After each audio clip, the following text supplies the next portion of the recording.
ATM से जो लोग पैसे निकालेंगे, जो नॉन फाइलर होंगे, उन पर टैक्स का नया रेट लगने जा रहा है। मैंने एक ख़बर पढ़ी है कि अब जितने भी एटीएम से पैसे निकालने वाले जो नॉन फाइलर हैं वो भी गिरफ्त में आने वाले हैं। आपने क्या सुना है, क्या होने जा रहा है?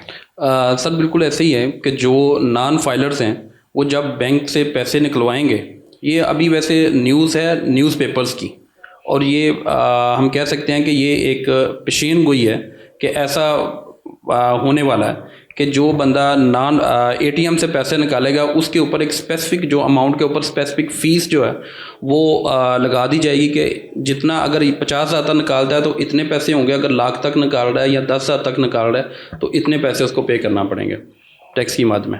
एटीएम के अलावा जायज़ कैश या इजी पैसा, इस पर भी कोई ऐसी ही बंदिश होगी फिर? जी बिल्कुल, ट्रांजैक्शन करवानी है ना आपने? गवर्नमेंट को पॉलिसी तो बनानी चाहिए एटीएम जायज़ कैश और इजी पैसा, क्योंकि ये भी अब बड़े प्लेटफॉर्म हैं, यहाँ से काफ़ी हैवी ट्रांजैक्शन होती हैं, बिल्कुल होना चाहिए। तो इसका मतलब यह है कि अब जो जितने भी नॉन फाइलर हैं, जिसका भी बैंक में अकाउंट है जी, तो उसको फाइलर बनना चाहिए। डेफिनेटली जी।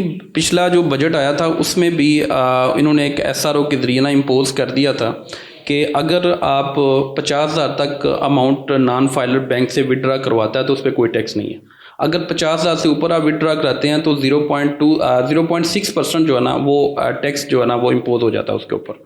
वो तो ऑलरेडी चीज़ें नॉन फाइलर के तो बड़ा तंग कर रहे हैं चीज़ें जो है ना, और मेरा ख्याल है कि हर बंदे को फाइलर होना चाहिए जिसकी इनकम थोड़ी 6 लाख तक जा रही है तो उसको होना चाहिए, क्योंकि वो बहुत ज़्यादा टैक्स ऐसे पे कर रहा है जिसको उसको पता नहीं है। हर चीज़ डबल है, अगर गाड़ी ले रहा है तो डबल है, प्रॉपर्टी ले रहा है तो डबल है। प्रॉपर्टी में तो आप उन्होंने लेट फाइलर, नॉन फाइलर और वो फाइलर वाला कंसेप्ट भी दे दिया कि अगर आप विद इन ड्यू डेट अपनी रिटर्न फाइल कर लेते हैं तो आप फाइलर हैं। अगर आप within due date return file नहीं करते, बाद में रिटर्न फाइल करते हैं तो आप लेट फाइलर हैं। वो नॉन फाइलर के वैसे ही रेट बड़े ज़्यादा हैं जी इसमें। अच्छा, आपकी बात बड़ी इंटरेस्टिंग है। आप ये भी तो देखें कि एक रेडी वाला जो है जी, और एक मजदूरी करने वाला जो है, मोबाइल उसके पास भी टैक्स उस पर भी लग रहा है। जी, इनडायरेक्ट टैक्स उस पर भी लग रहा है, बिल्कुल ऐसे ही। यानी कि पाकिस्तान के एक मजदूर को भी, रेडी वाले को भी अब जो है फाइलर बनना चाहिए, इसका ये मकसद है? अच्छा सर, ताकि अपना वो टैक्स रिटर्न जो है वो जमा करवा सके। देखें, अब मसला ये है कि जो रेडी वाले पे टैक्स लग रहा है ना मोबाइल की मद में, वो टैक्स भी एडजस्टेबल है। आपने at the end of the year आपने वो भी क्लेम कर लेना है। रेडी वाला भी टैक्स पे कर रहा है कि जो एडजस्टेबल है, ये एडवांस टैक्स की मद में वो टैक्स काट रहे हैं उससे।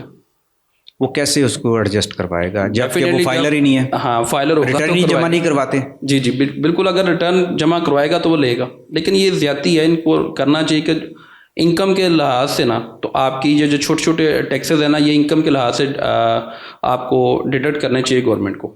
लेकिन ये बहुत बड़ी ज्यादती है कि ये सेम ना एक ही स्लैब पे सबका टैक्स डिडक्ट कर रहे हैं। चलें, बहुत बहुत शुक्रिया जनाब। जी, बहुत शुक्रिया जी, थैंक यू वेरी मच।